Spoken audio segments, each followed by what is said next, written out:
888 Media.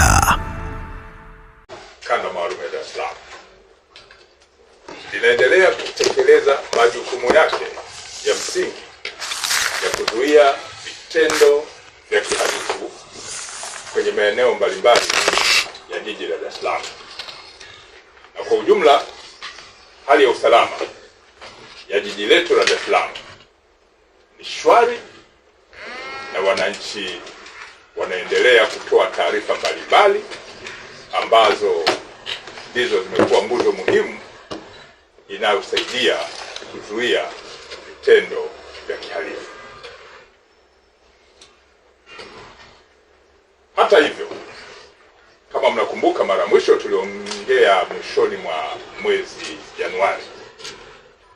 Sasa kwa kipindi cha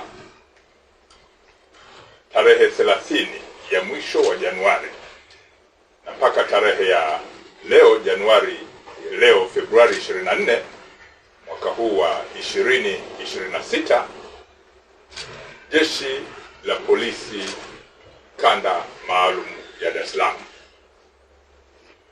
limekamata watuhumiwa wapatao 46.